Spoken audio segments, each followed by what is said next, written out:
ASTRAcast. Hold on to your butt. Come on, sucker. Let's get it on. Oh, you want to fight? You want to fight? I do not entertain hypotheticals. The world as it is vexing enough. You don't know anybody named Iris? I don't know nobody named Iris. Can I have a piece of toast? I don't give a damn what you think you are entitled to. We are changing the course of history as we see it. That is what Western demands. How could you do this to me? Really, I want to know. Why did you do that? What you feel only matters to you.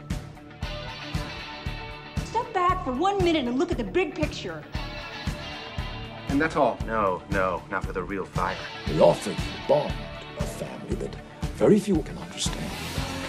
Help me. Help you. And don't do drugs. Or Whatever Movies with Wesley and Iris. What up, and welcome to Or Whatever Movies. I am your co-host, Iris, and I'm here with my older brother, Wesley. Today, we are talking about one of the, quote, year's best films, unquote, of 2019, AD ASTRA, currently streaming on HBO Max. Who said that? Fox TV, Jake Hamilton. Oh, Jake Hamill, of course. So, Ad Astra was one that I was looking forward to. I like Brad Pitt, and I like the other person that may or may not be in this movie. Tommy Lee Jones? Right. I like space movies, and specifically I like space movies of this type. I was looking for a term to typify the movies where the sci-fi and the space exploration is only tangential to the main theme, which is humanity and human connections and things like that in the vastness of space. There have been a whole bunch of these movies. Interstellar is one, Solaris, Gravity. Contact. Right. But where it's not Buck Rogers, but it's the more contemplative, introspective sci-fi movies. And I had this term all ready to deliver on the podcast, and that term was sadtronaut films. And then somebody that I had read something in doing some research about Ad Astra came up with that term first. And so I'm letting it go. But oh, you could have coined it. So without looking for it, without checking to see if anybody else had come up with it, I'm going with Sad Astra. And if I ape that from somebody else, even subconsciously, I'm sorry. But it's the idea, and I really do like these movies, because once you get into sci-fi as a singular theme, you begin to pick apart the things. They're so disparate in terms of how they're visually presented, everything from 2001 to Sunshine to any of these movies where it's kind of the focus. You get glimpses of a future, and none of them ring exactly true to what you expect it to be. They're all different versions of the future, right? So when you get to these films... Well, the iPhone that was embedded in his sleeve felt pretty relatable, pretty sure. real. Not futuristic, though, at all. But when that's their only theme, it tends to fall apart. Like movies that portrayed space travel from 30 years ago look pretty silly now. As silly as Back to the Future 2 presenting a vision of 2015, which, with some perspective, doesn't look anything like 2015. And so when these movies are more closely related to the individual human experiences of the characters, it becomes more believable. We're telling a human drama tale, and space happens to be the backdrop. And in this case, Brad Pitt taking a boat up the river to confront the colonel and killing him as necessary, as instructed by the company he works for.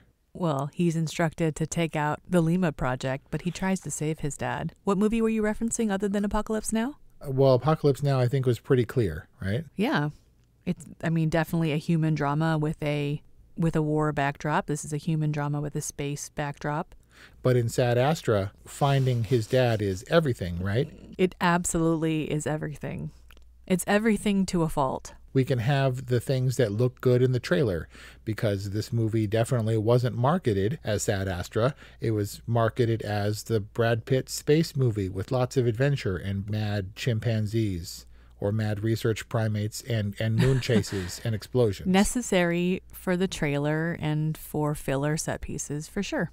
We know that we're trying to get upriver to find Colonel McBride. So along the way, what do we have? I think we have pretty loose ideas of what a comfort chamber or a relaxation chamber would look like, right? Right, where it's not necessarily a realistic Earth setting. It's like impressionistic butterfly sanctuaries or being inside of a flower vase or something like that. And it's not globalization if it's on the moon. What is that? Is it intergalactization? It was definitely commercialization, I know that. Right, so there was Applebee's and DHL and any number of other things on this moon base, which I think is an inevitability. Yeah, and he says, my dad would hate this, which kind of aligned him with his dad. So, and everything being clean and streamlined as they are in certain other movies doesn't really work. And so, as bleak as that felt, it did seem to be a more grounded, practical future. I did take some umbrage with it being in a near future and being ambiguous in that way. From what I was able to discern, the Lima Project departed 20 years prior to young McBride going on his mission, right? Yeah, when young McBride was 29. So that puts Brad Pitt at 50, which I think is about right. Right, but it turned out that the Lima Project was approximately 100 years in our future, or the Brad Pitt events were taking place more or less 100 years from today. So near is a relative term. Near is a relative term, and that ambiguity was a little bit hard for me. But there was a lot of ambiguity in this film. So we have to stretch our believability, suspend our disbelief enough so that we allow not only establishing a commercial colony on the moon, but also things like moon piracy, where we go from the average person not being able to get to the moon to not only being able to get to the moon, but also to sustain themselves outside of this colony, right? Where they can live independently on the moon and have their own moon rovers and their own moon blasters. They couldn't have closed top armored moon rovers? I mean, did they have to be completely exposed? As implausible as it might have been, that was a really cool scene. I think it was well done. Oh, all right. Didn't think it was a neato moon scene. If it had been in a video game, I would have been like, that was awesome. I mean, it was all right. The fact that they know that there are moon pirates and then they still proceed to drive around in their spacesuits was kind of beyond me. I mean, so this was a pretty grounded sci-fi movie in as much as the science allowed for this story to take place where they could go to Neptune. We'll get to that a little bit later. They go to Neptune in like 80 days. Right. Not only that, but he comes back, and this was a point of contention between Kelly and myself, in him coming back. Jump in time much? Well, it might have been a better service to the movie had the electronic voice not mentioned exactly how far away it was to get back to Earth. Something billion miles? So the voice, as he's setting off to get back to Earth, said his destination was 2.714 billion miles away. And I'm guessing that by the time Brad Pitt got back, that beard was a week old. Oh, easy. Yeah. So, well, it's not like he was sleeping. He wasn't in hypersleep, obviously. His little capsule or whatever that landed back on Earth wasn't the Cepheus. Right. So he supposedly let the blast from the Cepheus the blast from the Luna Project spacecraft propel him through space. Yeah. I mean, he has the rocket thrusters or whatever, but he uses it to his advantage, yeah? So a week has 168 hours. If that beard was about a week old, and if Earth his home was 2.714 billion miles away, then he was going approximately 16 million miles an hour on average. That doesn't seem implausible considering he was propelled by a nuclear explosion. Sure. I mean, that's never been done in any other movie, so I guess that's what makes Ad Astra stand out. And yeah, well, thankfully they didn't burden us with those details. He was like, I'm going to ride this wave, and then the next thing we know, he's landing in the ocean. Right. He had to go to Mars in order to deliver a secure laser transmission. He couldn't have sent like a USB memory stick or something with his voice on it to Mars where they could relay it. He had to physically go to Mars to deliver the message. And then when he found out he couldn't go... Considering it was already pre-scripted and then that he wasn't able to ad-lib whatsoever. And then when he gets help from the Ruth Negga character, she takes him under the launch site, which he then climbs the cable and somehow gets into while it's sparking. He breaches the airlock after ignition. They left the lock unlocked, and there's an airlock near the thrusters, and the sparks down there are to ignite the gases that would propel the rocket. So launch was imminent, and if he had made it 10 seconds later, he would have been barbecued. just vaporized. So this is like an implausible infraction on your otherwise grounded movie? Well, so this movie was pretty flighty. I get it. But no, it was meant to be more contemplative and introspective in tone, right? Do you remember when we watched 1917? We were like, this thing is all plot. Yeah. Well, Sad Astra, which is such a great name, is all character. Like, this is Sad Astra to me. Blah, blah, blah, blah, blah. End of world. Blah, blah, blah, blah, blah. Moon. Blah, blah, blah, blah, blah. Mars. Blah, blah, blah, blah, blah. Dad. And then in the middle... Wait, in there has to be... Right, there has to be a blah, blah, blah, blah, blah. Space baboons. Killer space baboons. Well, yeah, which was also entirely character. That scene, that set piece, had nothing to do with story or plot. It was entirely character. It was otherwise a complete non sequitur. The dude is like twitching and getting eaten in the face by a research primate. And it's simply a scene that is injected into the story to like make Brad Pitt really sad about the evolution of science or something.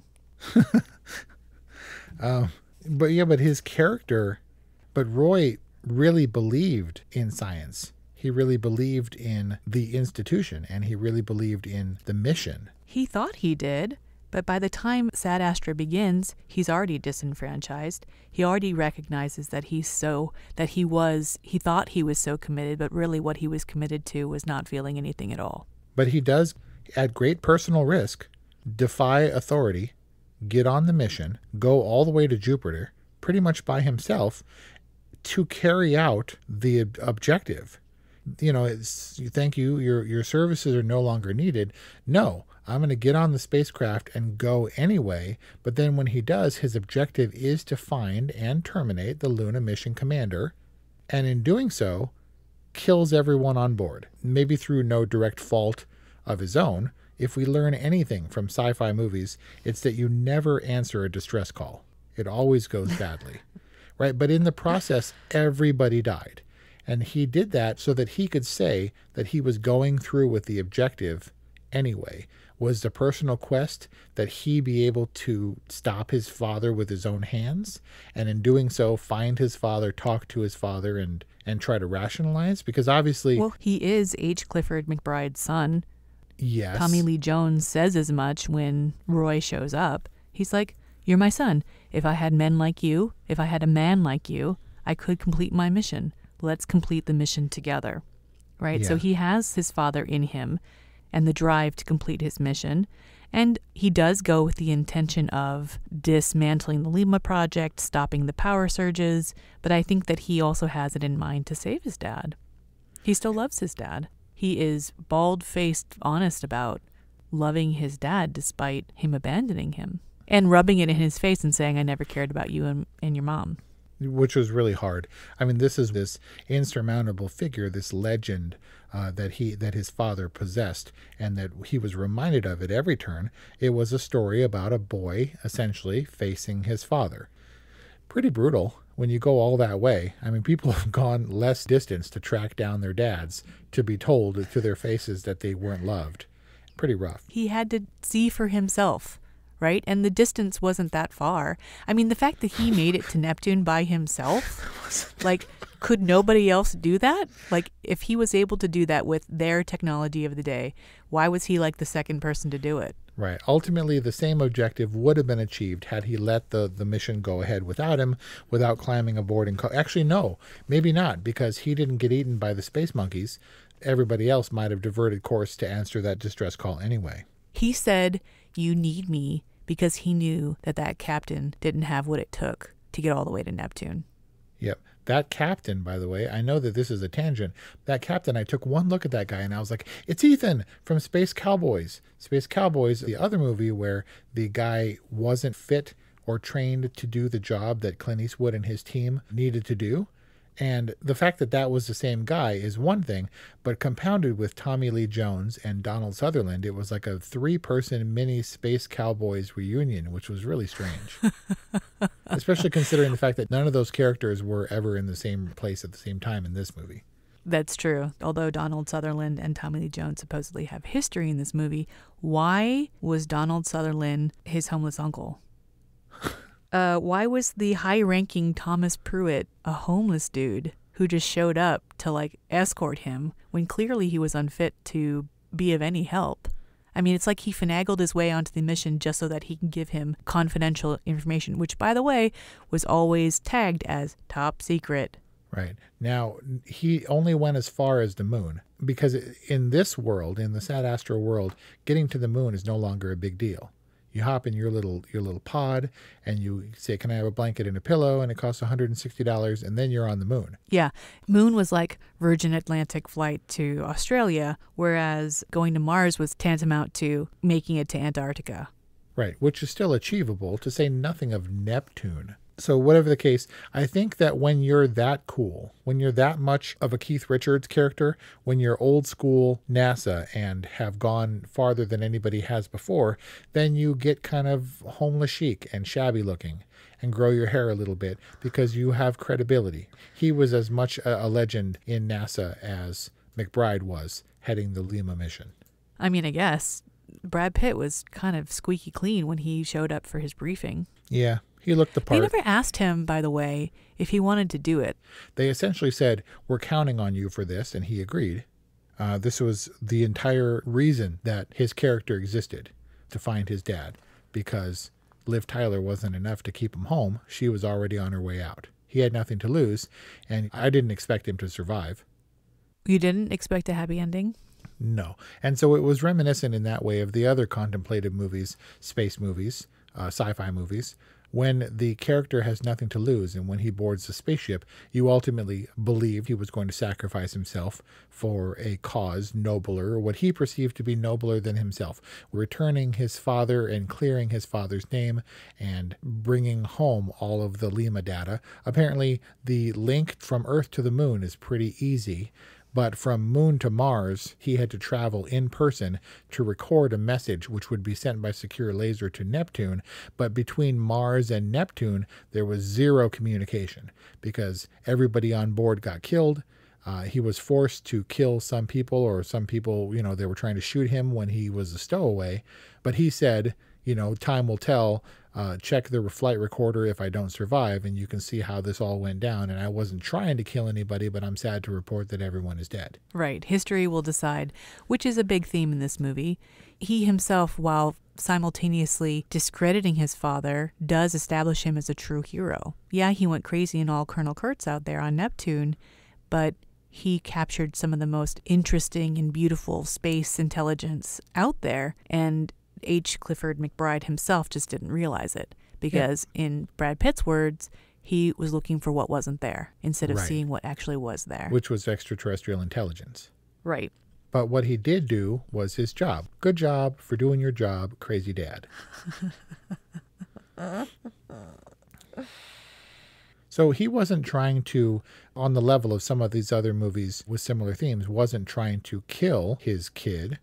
He actually acquiesced to the idea of returning home, even though we pretty much knew he wasn't going to return home, right? Every piece when he was in the space suit, I was like, wow, he got him pretty far. Let's see how this goes wrong. Yeah, Tommy Lee Jones allows Brad Pitt to at least tether himself to whatever it was they were climbing on before he decides to shoot off. Right.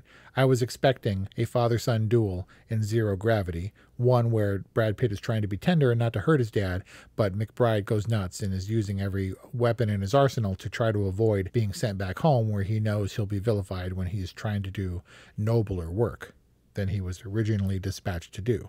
When you go sailing off, when Tommy Lee Jones and George Clooney go sailing off into nothingness, do they just ride it out, or do they eventually go when they open up their helmet or something? Well, spoiler, I'm not sure you can open up your helmet in that way, can you? I mean, don't they completely go when they encounter zero atmosphere? Yeah, as we saw, if you're not in your suit, when you depressurize anything, you splat like the monkeys do. But no, I think they go until their oxygen runs out, and they have time to contemplate life and time and space as they float along until their oxygen runs out, and they peacefully go to sleep and ultimately land on another celestial body where they are entombed and enshrined forever. So basically, McBride Sr. gets what he wants, which is to be alone. Right. And Brad Pitt gets what he realized he didn't want, which is to love and carry one another's burdens.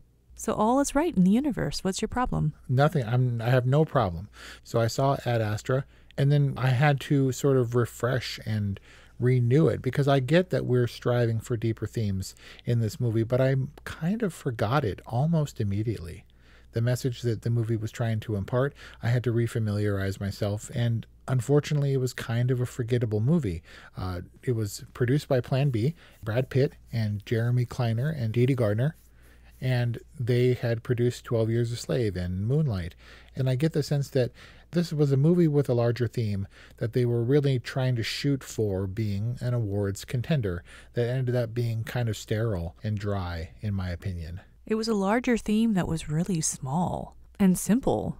And thus it should have been achievable. You aim for a single target, you at least try to hit that, because there was a lot of time and effort and money put into this movie. I don't think the problem with this movie is that they didn't achieve it. I think that they did. It's just elementary. Or beyond our scope of understanding. This could easily have been a Terrence Malick movie in space. And Brad Pitt has participated in Terrence Malick movies before. He was in The Tree of Life, or The Secret of Life, which also had space and dinosaurs. Oh, yeah. Right. It was a very weird. But anyway, I admire what Brad Pitt does. I think he's a good actor. I think he goes for more commercial fare a lot of the times, but also he has a soulful side. And he's searching. And he doesn't know what to do with his mouth. No, it's true. But he also searches for movies with deeper themes, and sometimes he achieves that with 12 Years a Slave, even though actual Brad Pitt in that movie was the worst thing about 12 Years a Slave. Spoiler. And sometimes he stumbles on it, as with Moonlight, which wasn't a very big movie. I didn't expect to go all the way. I was happy that it beat out La La Land, because La La Land was terrible. Sucks. How does Ad Astra fit into the sadtronaut film genre? You love those movies, by the way. I do. This movie wasn't as successful or memorable as some of them. However, my opinions will be unpopular. I really liked Solaris. I liked First Man to an extent, but it was also kind of... I really like Apollo 13, and I like Apollo 11 immensely, the documentary that we reviewed, available now on Spotify and Apple Podcasts, or wherever you listen to podcasts. Thank you. Please listen and subscribe. It was better than, I think... Oh, man. I'm going to get so much crap for this. I think that Ad Astra was a better movie than 2001, A Space Opera, or whatever. Odyssey. A sad space opera, right? A Sadassy. I don't get it. And so it was moody and contemplative in a way that was better than that movie, but not as good as other movies of his genre. It was forgettable, I'm sorry to say. Brad Pitt did admit in an interview that he didn't do a tremendous amount of research for the science of what they were doing or NASA. He said he watched a few zero-G films to see how he should move, and that was about it. And he was striving for a dramatic human connection movie about a son and the father and the quest to understand their relationship and to bridge the gap between what their lives had become. Sure, but in the meantime, before we get to see his dad, we have to endure a lot of sci-fi. And ultimately, when he doesn't have any real redemption, when he starts as a sadtronaut and ends as a sadtronaut, and McBride the Elder is perceived to be dead, and when in the end he ends up dead, and we don't really get any further progress than a downloading of the Lima space mission data. He is no better off. I mean, I guess they stopped the flares because they ended the Lima project, but he got back home and he was no worse off than when or no better off than when he originally set out. Well, he had a different perspective, and he wanted to before he left, he had acknowledged that he didn't want Liv Tyler to leave. And now that he's back, he wants to see her. So there was a little bit of an arc or progression there, right? Very nice. Nice bookend.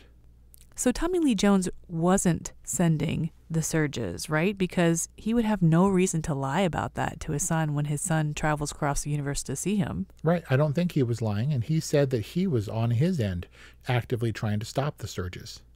I'm glad that he made it home, and I'm glad that he's safe, even if he couldn't save his dad. But still, if he's coming back to be on trial for treason, then what's the point? Yeah, well, it didn't seem like he was tied up. I mean, he was having coffee at a restaurant waiting for Liv Tyler. Yeah. You know what? I liked Ad Astra. I thought it was good. Here's the thing. I enjoyed watching it, and I like what Plan B and Brad Pitt stand for in the movies they do. I like Tommy Lee Jones, A. I like Tommy Lee Jones space movies, B. It was almost immediately gone from my mind, and therefore, sadly, I have to say that it didn't work. I guess it was all right. I don't think it's a bad movie. I just don't think it sticks to your ribs like a contemplative movie this expensive should do. All right or whatever? I'm going with all right. I think that this was an enjoyable movie. It just maybe wasn't what I was hoping for, because I was really looking forward to this movie. This is a mysterious film that is far greater than the sum of its parts. The parts really not adding up to much, but somehow the film clearing the bar for me. Maybe because it carried me to the end. Maybe because it was a happy ending. And for whatever reason, I needed that. But it was so elementary. I don't know. I just needed a happy ending. And I was happy for him. But just now, when you said elementary, you might as well have said elegant. And I would have agreed with you, because this movie was elegant. It just wasn't ultimately substantive. Yes. It was a little empty, like space. It was like an ornate box. It's beautiful and very expensive, and when you open it, you're a little bit disappointed by what's inside. You mean because there's nothing inside? Well, not to say that there's nothing in this movie. I just think that it wasn't quite what I was hoping would be inside, but a whole lot of time and craftsmanship and effort and attention to detail went into crafting this very ornate, gorgeous box. It's like getting to the moon and finding out it really is made of cheese. And that was our review on Sad Astra. Please let us know what you think. 818-835-0473 is our hotline, or whatevermovies@gmail.com. And if you like our podcast, please subscribe, follow us on Instagram at orwhatevermovies. Thank you for listening, and we'll see you next time. Electricast. Welcome to Tuning Into Sound Wellbeing, where we harmonise your mind, body and soul. I'm Amanda, your sound therapy expert. And I'm Stephen, the curious explorer uncovering the mysteries of sound. Together we explore vibrations, frequencies and the power of sound therapy and tuning forks. Discover ancient wisdom, reduce stress and tune into a healthier life. Subscribe to Tuning Into Sound Wellbeing today. Hey there, I'm DC. I host the rock podcast Back to the Arena, The Interviews. It's about a 30-minute podcast where I talk one-on-one with a band who has released new music. You can find us on all the best podcast sites like Spotify, Apple, Google, iHeartRadio, and more. If you're a rock fan like me, subscribe today to Back to the Arena, The Interviews. Electricast. Electricast.